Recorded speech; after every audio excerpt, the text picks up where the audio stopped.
Okay, if we just scratched the surface, if we just got into the skeletal system last time, then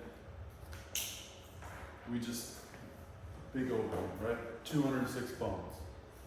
Yes, you gotta know them all, sort of, right? For example, someone last time said the bones in each finger are the phalanges. So you've got, 8 bones in the wrist, you have 5 bones in the hand, you have 14 bones in the fingers. That's 27 bones in each hand. 27 and 27 is 54. How's my math? Okay. And then in the feet, same thing, 26 bones. That's over 50 bones. So we're, between the hands and the feet, we're at 100 bones. And we've only learned a couple names of the muscles, like carpals, metacarpals, phalanges, and all of a sudden we know 100 bones. So yes, you have to know 206 bones, but in big chunks, so it's really not that much. There might be 30 bones we have to know by name, right?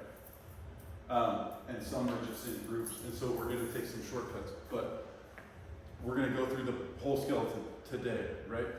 I would continue taking notes in your, just notes on anything, but you can absolutely complete some of these booklet topics as we go, right?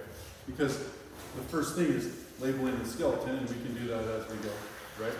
But the first thing we start, I think the only thing we got through or started to get through last time were the functions of bone. Well, there's a whole workbook topic. If you turn to 1.1.2, right? One of those boxes says state the 6 functions of the skeleton. So functions of bone, functions of the skeleton, same thing. What kind of things did we talk about last time describe as the functions of bone? In other words, like what good are your bones? What do your bones do? What good are they? They hold up your body. Okay, so we describe that as some support or framework or giving you a general shape, right? Like this. If you dug this guy out of the ground, could you tell he's human-ish, at least, right? Because you can tell his general shape. This is his framework. It gives him support, right? What else? Bones are organs. Yeah, we did say they're living organs, right? How do we know that? They're creating blood cells, right? They are, if they break, they'll heal, right? We know that they're living organ systems. They also protect. Yeah. Like ribs. In terms of being alive, right? They're creating blood cells. If you break them, they'll heal. They get blood supply, they get nerve supply. Does it hurt to break a bone? So we know there must be nerves going there. So they're very much alive. They do contain a lot of non-living materials. Somewhere here it says, we'll get to that, but they do contain a lot of minerals, calcium, magnesium, phosphorus. So there's a lot of non-living minerals in there, but as a organ system, very much alive. Getting blood supply, getting nerves, all that. And then we talked about protection. Give me an example. Like ribs. They protect heart. Yeah, rib cage offers a lot of protection for heart, lungs, right? Skull protects your brain. Love it, right? So a lot of protection, support. Do bones help us move? I think we said that. Okay, so let's just go through these one at a time, right? So you don't have to, like, in the booklet, if we're in 1.1.2, and it says state the 6 functions of the skeleton, that's this. These are the functions of bone. You don't need to write everything word for word off the slide, but if you wrote as one of the functions of bone, support, then summarize what you see, right? You could say bones act as a framework, right? Give it shape, support, however you want to sum that up. Does that make sense? So with what's on the slide, we can just kind of condense that into one of these, right? Yeah. Support, give structure, right? Provide framework. What's the first thing you do if you're gonna build a house? You're gonna map it out. Okay, draw plans. How about when we start building? We build a foundation. Okay, we build a foundation. The problem is, do human skeletons want to be anchored to the ground and never move? No. So we actually don't want a foundation. What's the next step? We frame it out, right? We build the basic structure out of wood, usually, right? 2x4s. So we have a framework. You ever been in a house that's just framed out, just wood? You can tell its general shape it's going to be. You can tell where the rooms are going to be. You can see where the window and door openings are because it has a general shape already. That's kind of our skeleton. Right? Okay, and then, so support. The next function, protection, and we already talked about this. Okay? It just says bones provide hard protective covering. So you can just write protection, hard protective structure, and then I jot down a couple of examples. So, Mike, you said rib cage protects heart and lungs. Skull protects the brain. Okay. What else is protected by the skull? This guy's skull is in pretty bad shape, right? Did you guys meet Bucky? No. This is Bucky. Class. Hi, Bucky. Bucky, class. Okay. Bucky's face is kind of busted up. But imagine the rest of his facial bones were there. What else is protected pretty well by the skull? Yeah, eyes. Okay. Actually, the inner ear where hearing bones and stuff are happening. So, your eyes, yeah, you could poke yourself in the eye, but if you get it just right. But from the other 270 degrees, your eyes are pretty well protected, right? And your hearing, this is not necessary for hearing, right? You could chop the cartilaginous ear right off your head. Where hearing is happening deeper in the ear canal is protected by the skull. So those are just protection examples, right?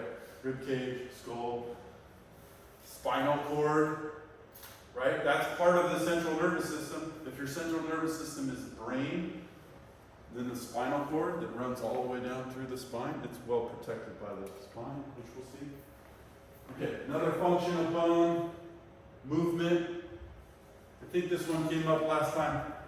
We think of muscles as creating movement, right? Muscles contract, move, pull. So how do bones help with movement?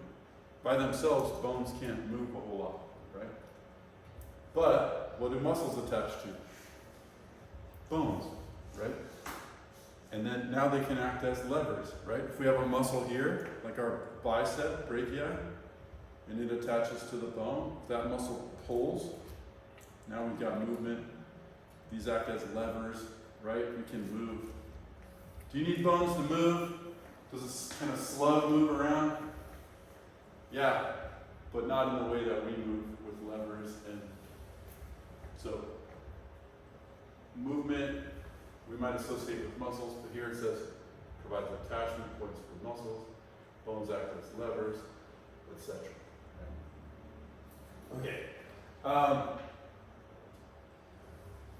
Maybe one that didn't come up, but we said bones are largely made up of non-living tissues. So yeah, they're living organ systems. They get blood supply, they get nerve supply, but they also contain just a lot of non-living minerals. But that's what gives bones, that's what makes them so strong, right? They're largely made up of calcium, in that order I think. Largely calcium, also phosphorus, and then some magnesium and other minerals. Okay, and they serve as a way to store those minerals. You'll store most of the minerals in your bones in the first, until your early 20s. At that point, you're actually just depleting your bones in general are kind of being depleted of minerals over a lifetime. Who's at high risk of weaker bones or falling down and breaking their hip? Older people. Yeah, when you get older and your bones are less dense, there's a word for that, right? When your bones get porous and spongy and softer. Not softer, but brittle. What's that word? Easy to break. Yeah. Osteoporosis. Have you heard that? Okay, so osteo, we're going to start hearing because osteo, that prefix, always refers to bone, right? So if we say osteo, like that, you should be thinking of bone. And then porosis, it literally means porous, like there's holes in it, like a sponge, it's not very dense anymore. So porous bones, weaker bones, now are at risk for breaking bones, right? When your elderly grandmother falls down and breaks her hip, bad news. So we want to take good care of our bones, which means getting a lot of calcium in our diet, especially at the age you guys are at, especially females who tend to lose a lot of minerals in their bones. Should be taking lots of good calcium at your ages. Can I turn off the light? It's like hard to see. Yeah. Just glare wise. Yeah. Let's try to crack the door. Or is it just me? Is that better? Yeah, that's better. Okay, so mineral storage. Okay, next one. I think we came up with this last time, and that's blood cell production, right? That prefix heme will refer to blood, iron, like the iron in blood, and we're making blood cells, right? So red blood cells, white blood cells, platelets, all produced in red bone marrow. Okay. When we look at an example, like a cross section of a bone and coming up, when we can see what's going on in the bone, we'll find out that like in the hollow kind of spaces of those long bones. So think about the femur, classic long bone, right? Long cylindrical bone with two ends. In the ends of those bones, there's lots of cavities for bone marrow to hang out. The red bone marrow is producing blood cells. Okay, we'll talk about yellow bone marrow, which is just storing lipids and fats, but a function of bone is blood cell production. Okay, and then, oh yeah, storage of energy. So I just said the other type of bone marrow, which tends to be in the longer spaces in the shaft of the bone. Yellow bone marrow is our storage of lipids. This isn't one I've usually had on my list of the functions of bone, but it's on that IB list, and so energy storage. We don't always think of like, oh, if we need to store energy or store fat, where do we store it? In the bones. But that is a function of the yellow bone marrow. Can you store fat other places? Of course, right? We distribute it all over the body. Right? All right. Was that 6? Yeah. Yeah. Okay. Felt like we were missing it. So there you go. You just did one whole topic in your workbook while you were taking notes. 2 birds, 1 stone. Okay. In terms of, there's not a spot for this like in your notebook, and honestly, like this is maybe just a little bonus here, but we should understand why bones are so strong. So we just have an explanation of the structure of bone. Okay? Bone contains neatly arranged matrix, so combination, right? Of collagen fibers. Collagen is a tissue that we'll talk about. Okay, but collagen fibers are going to help us create tendons, ligaments, here even in the bone, right? And along with minerals, crystallize it into a hard, dense tissue that is very strong, high tensile strength. We know bones are very strong. Is a ligament or a tendon which has collagen like bone? No, because it doesn't get that matrix of bone growing over it, right? So the collagen fibers act as like a network, a web, for the bone to, fill in and be super strong. Whereas our tendons have a lot of collagen, but they remain soft tissue. They don't have all the minerals to make them strong, right? So that's kind of what we're dealing with. As an analogy, do you know what rebar is all about? Speaking of building foundations, right? Do you know what rebar is all about? The metal here? No? Yes? Like a Mike? filter? Not a filter, Mike. Okay. If you were gonna, this is like a floor. Let's say we're gonna pour this whole cement floor for this whole building, right?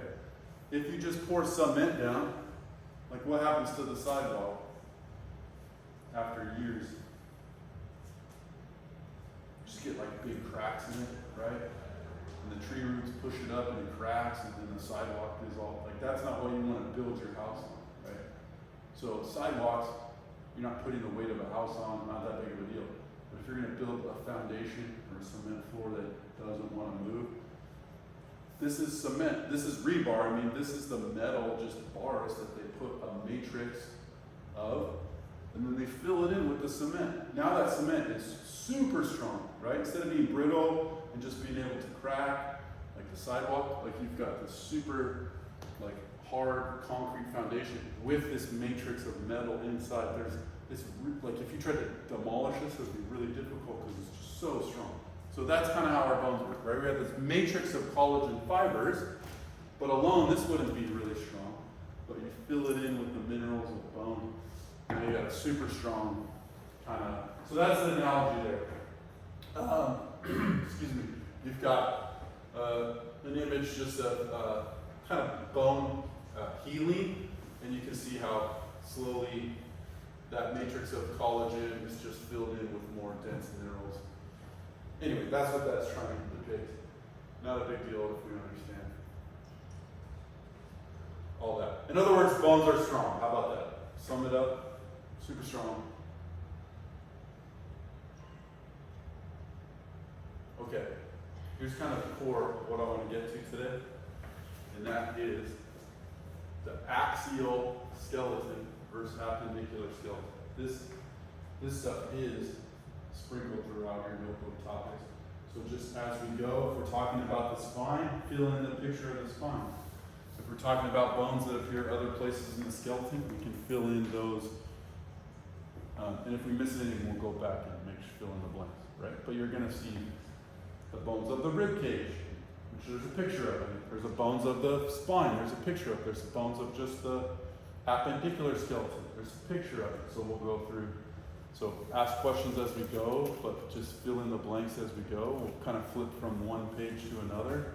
But we want to cover really all those 206 bones.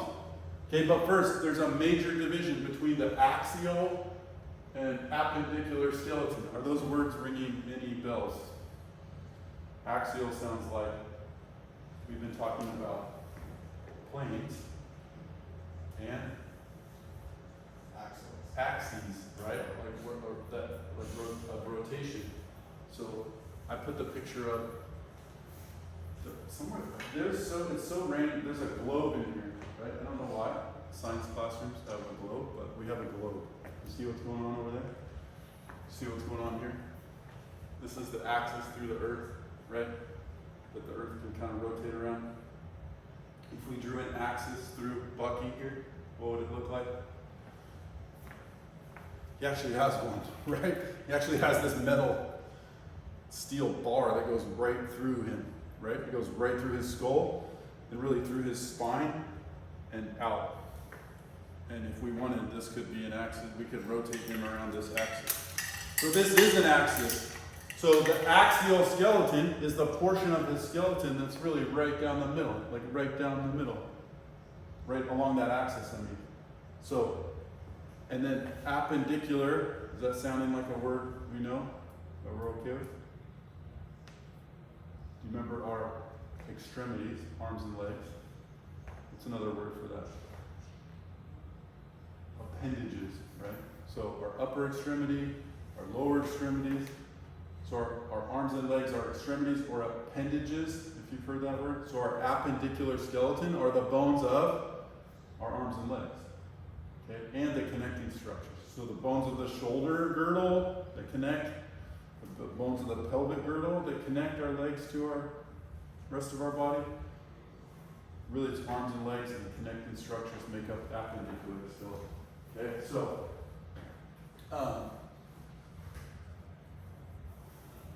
axial skeleton, there's a picture of this coming up, but axial skeleton is composed of bones along the body's central axis. So picture that steel bar going right through Bucky, through his skull, through his spinal column, right? Kind of right through the pelvis and out. Yeah. Are we writing that down?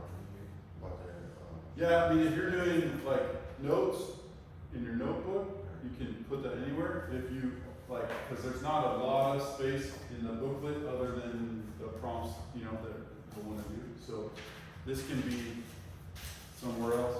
If you really want to squeeze it into the margins or something, you can. But the axial skeleton is composed of bones along the central axis. Okay, we're going to see a picture of that in a second. And we'll talk about what structures that are. And then appendicular skeleton, bones that make up the arms, legs, and we just said connecting structures. So the bones of the shoulder girdle connect your arm to the axial skeleton. The bones of the pelvic girdle connect your legs to your axial skeleton. So axial versus appendicular.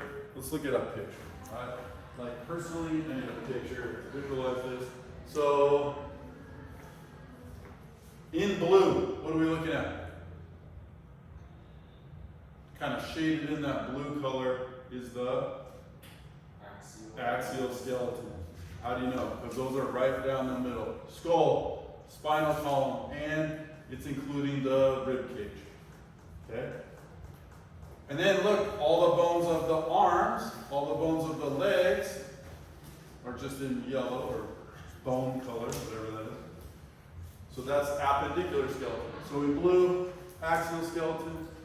In yellow, appendicular skeleton. Again, axial skeleton, bones along the central axis, appendicular skeleton, arms and legs, and shoulder girdle, pelvic girdle, which we'll get into in a little more detail.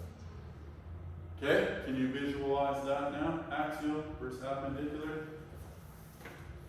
Okay, then we'll just go through the axial skeleton first. You should be able to label. I know that this doesn't perfectly match, and I'm actually going to give us even another, a probably better skeleton to label, but the one in your workbook is fine. I just don't love the way the bones are arranged, so we can deal with that later. But the bones of the axial skeleton, skull. Okay, there's actually 22 bones in the skull. I'm giving you a shortcut here. You can just call it skull. So remember when we said there's 206 bones you need to know? Well, we just lumped 22 of them together and we're calling it the skull. So that's what I mean by really, there's not a lot of bones to memorize. So skull, okay? Do you see how, kind of in bold, I did bold the ones you really need to know. Like I bolded skull. Of course you should know that. But that's 22 bones. Do you need to know the zygomatic bone, the maxilla, the mandible, the temporal bones, occiput, all that? No. Okay? Just call it the skull. But I did bold mandible. So there's one bone of the skull that I guess I want you to know by name. What's special about the mandible? Why do I want you to know that one, I guess? Your jaw. It's your jaw. And it's the only bone really in your skull that can move. The only freely movable joint is this temporomandibular joint, like where your jaw hinges. So our jaw can move, right? Let's give it a name, mandible. But otherwise, skull, okay, 22 bones, mandible, right? And then the next part of the axial skeleton is the rib cage or thoracic cage, right? We know the term thorax is kind of chest region. Thoracic cage, rib cage, okay, so synonymous. What bones make up the rib cage? Well, the ribs, okay, and the breastbone, breastplate, or we're going to call it the sternum, okay? So together, all of these ribs connecting to the sternum, this makes up our rib cage, thoracic cage. Okay, how many pairs of ribs? How many pairs of ribs?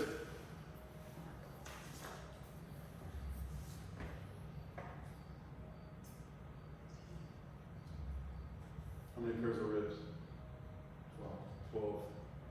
Okay, 12 pairs means 24 ribs. Add in the sternum, we're up to 25 bones. Okay? All right, visualize the ribs for a minute here.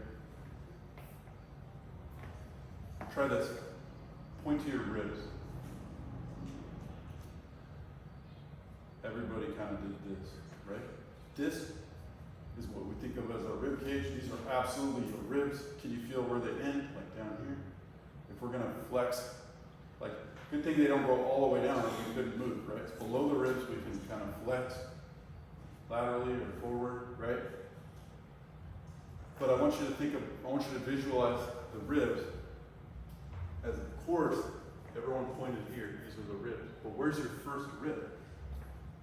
It's actually like way up here, like right under your collarbone. So go like this, make a C. That's your first rib. It's like that. It's about that big, and it's right there, right? So your first rib is right under your collarbone, and it's right there. So rib number 1, and then we number them down, right? Rib 1, 2, 3, 4, 5, 6, 7, 8, 9, 10, 11, 12. 12 pairs of ribs. Okay, we number them down. The first one is just a little guy like that. Okay, then we've got ribs that come all the way from the spine around to the sternum. That gives us all that protection. Okay, but what starts happening as we get lower? Ella, you taught us a word earlier. True ribs. So the true ribs, is that on here? No? So we can add it to our picture. Or it might be on the, flip to the picture of specifically the rib cage. I think there's one. Yeah, there is. Yeah, flip that. Here it is. The picture of the rib cage. Okay, so when we say true rib, what we mean is that rib comes, it starts on the spine here, okay? And it comes all the way around and attaches directly. I think this guy we can get Bucky out of his safety glasses. It starts on the thoracic spine, right? The spine, and the rib comes all the way around, attaches directly to the sternum. So it's a true rib. It has a true attachment to the sternum. So we have 1, 2, 3, 4, 5, 6, 7 ribs that kind of come around and directly attach to the sternum. Okay? How about below that? How about below rib 7 that has its own attachment to the sternum? What's happening for ribs like 8, 9, 10? They're fused. Yeah, they kind of share this cartilaginous attachment to the sternum. So they do come around and attach to the sternum, but they're kind of just sharing, like 8, 9, 10 are just kind of sharing this cartilaginous attachment to the sternum here. Do you see how like the bone is kind of shaded separately from the cartilage? So this part's cartilage. Why is it good that we have cartilage here?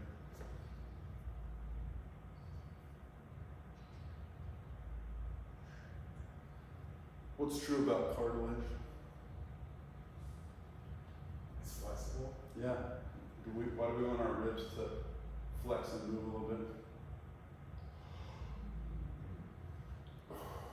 We gotta breathe, right? We gotta be able to expand our ribs. Oh, bigger, smaller. We're gonna talk about breathing at some point, and if you smush on your ribs, they'll give a little bit. So we want some flexibility in that cartilage. So, true ribs come all the way around, attached to the sternum. 1, 2, 3, 4, 5, 6, 7, 8, 9, and 10 are called false ribs. I think that's labeled on your drawing. So the first ones are true. I think it says true ribs, right? 8, 9, and 10 are false ribs. And then what do we call little ribs 11 and 12? Floating ribs. Yeah. Why do you think we call them that? They're just kind of hanging out back here. His ribs are kind of jacked, but look at Bucky's 11th rib, 12th rib. They're kind of just hanging out back here. They do not come all the way around and attach to the sternum.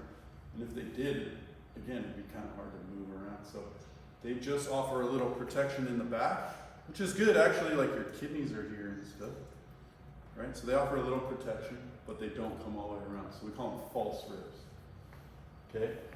Are they really just dangling there, like floating?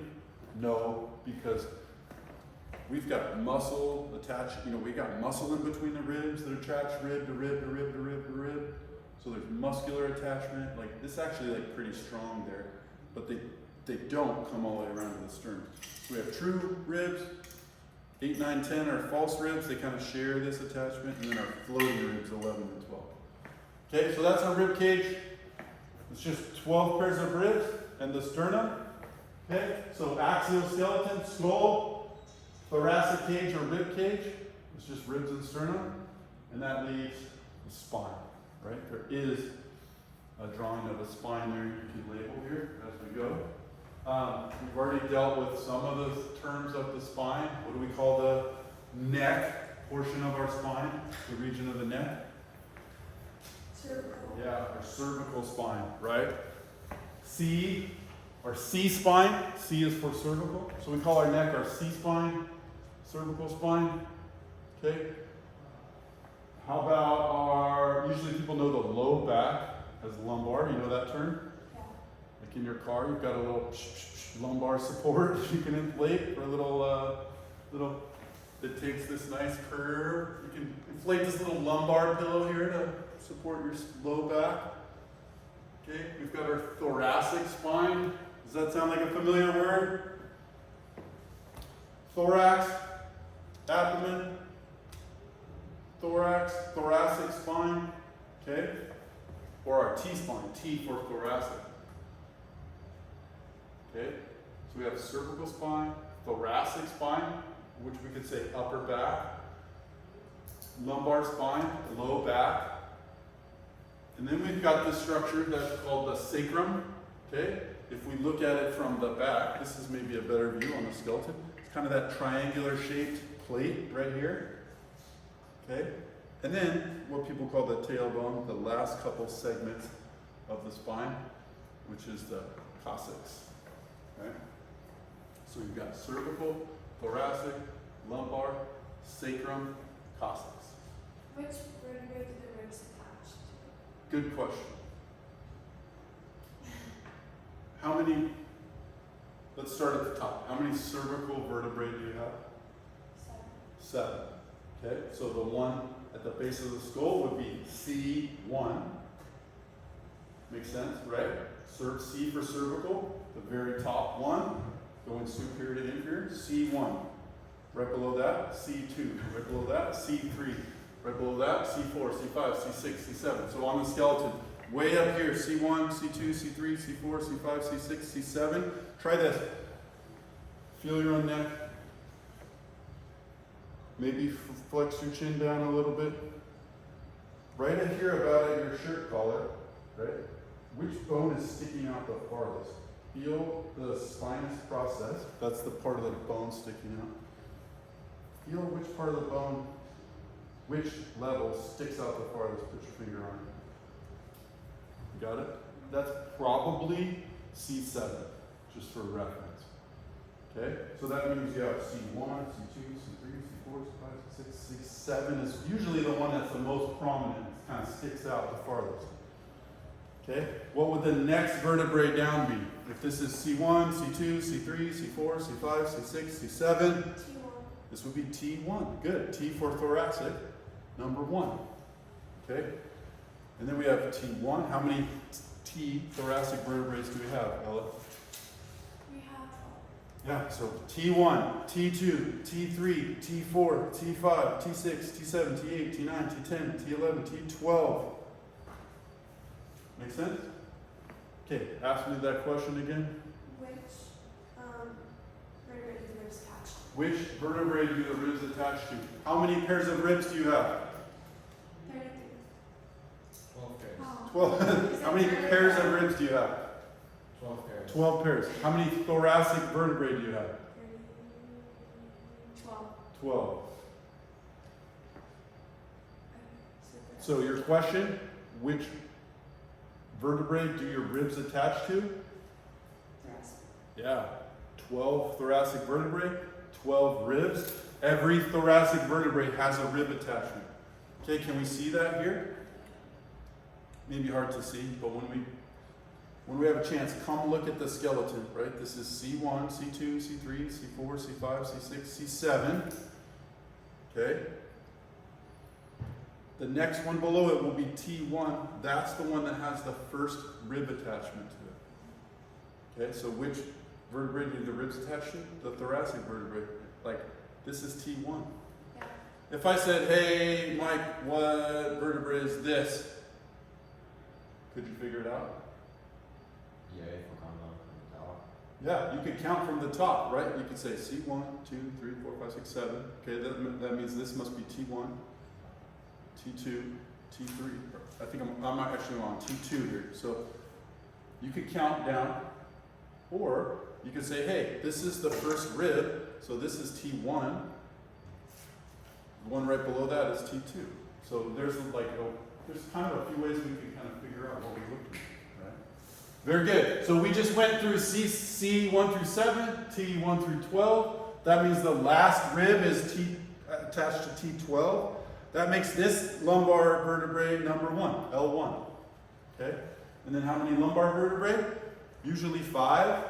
Sometimes people have like lumbar vertebrae that are formed differently, and actually like from the lumbar to the sacrum might look different, but you've got 5, right? So this is where are we at? T12 to rib 12. That makes this L1, L2, L3, L4, L5. Okay? And then right below L5, we've got the sacrum. Again, from the back, you can see it's kind of that triangular shape. Okay? And the sacrum is where the pelvis attaches. So the pelvis, right, is fused to this sacrum right at this. We call it the SI joint, sacroiliac joint. We'll get to that. And then the last couple little inferior segments of the spine form the coccyx. So you can see that this says this is actually 5 vertebrae fused together, okay, to form the sacrum. And then we have a total of 4 little tiny segments fused together to form the coccyx. But because they're fused together, literally fused together into one structure, we don't really refer to like their levels very much. So we'll just call it the sacrum. So cervical vertebrae, thoracic vertebrae, lumbar vertebrae. Then we have our sacrum coccyx. Okay?